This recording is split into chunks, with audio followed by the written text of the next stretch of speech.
पास नहीं है तो बेचारे वो कम ही में करवाते हैं, तो इसके विषय में थोड़ा चर्चा करेंगे। श्रवणस्य विभेदेन फलभेदोत्र संशय। जब धुंधकारी के लिए विमान आया तो वहां ये प्रश्न उठा कि कथा श्रवण तो सभी ने की, लेकिन इस धुंधकारी के लिए ही विमान क्यों आया?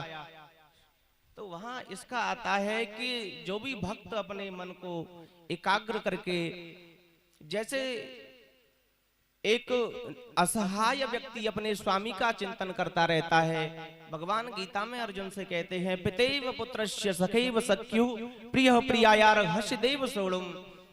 जैसे एक प्रियतमा पत्नी अपने विवाह के उपरांत अपने स्वामी को नौकरी पर या व्यवसाय पर जाते देखकर निरंतर उसका चिंतन करती रहती है कि कब मेरा पति वहां से आएगा, उसके चिंतन में दिन रात वह मग्न होती रहती है। ऐसे ही जब भक्त मेरा निरंतर चिंतन करता है, पितैव पुत्रस्य सखैव सख्युः, जैसे एक पुत्र अपने एक नवजात पुत्र या शिशु कहें, जब तक वयस्क नहीं होता अपने माता पिता पर ही उसका जीवन आश्रित रहता है। हे प्रभु, ऐसे ही मैं आपके उन चरण कमलों के पराग को, उन आपके दिव्य चरण कमलों को, जिनको ब्रज की गोपांगनाएं अपने पतियों को छोड़ करके, अपने स्वामी को छोड़ करके उन चरणों की रज को धारण करती हैं, हे प्रभु, जिन चरणों से माता सुरसरी का पाद प्रक्षालन करके ब्रह्मा जी के कमंडल से माता गंगा का अवतरण हुआ है,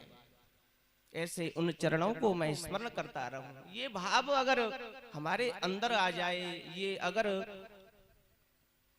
निमग्नता, अगर ये हमारे अंदर गदगदता आ जाए, निधिध्यासन जब हम भगवान की कथा का करने लग जाएं, तो तब ये माने कि प्रभु सकल भुवन मध्य निर्धनस्ते पिधन्या निवसति हृदये श्री हरेर भक्तिरेका हरिरपि निज लोकम सर्वथा तो विहाय प्रवसति हृदयेषां भक्ति सूत्रोपनद्ध। यहाँ वर्णन आता है कि सकल भुवन मध्य, प्रश्न किया है भक्तों ने कि भगवान कहाँ निवास करते हैं? ये कलयुग में, क्योंकि सत्यम नास्ति तपः शौचम दया दानम न विद्यते।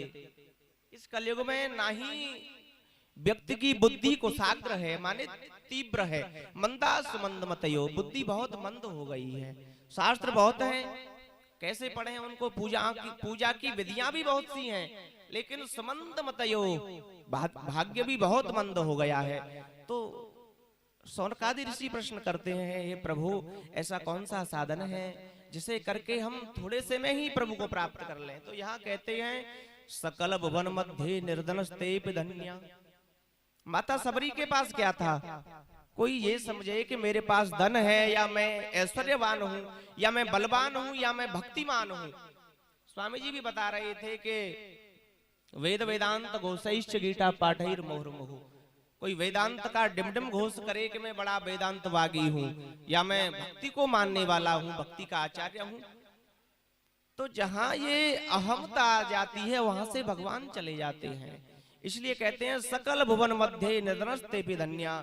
भगवान विष्णु माता लक्ष्मी से कह रहे हैं, शौनकादि ऋषि सूत जी से कह रहे हैं कि हे लक्ष्मी, जिसके पास न तो धन है, न बल है, न ऐश्वर्य है, न प्रतिभा है, लेकिन नित्य निरंतर मेरा स्मरण करता रहता है, मैं उस भक्त के लिए करोड़ों प्रकार के बनाए हुए व्यंजनों को और करोड़ों प्रकार से बनाई हुई दिव्य सामग्रियों को छोड़ करके मैं तुमको भी छोड़ दूंगा।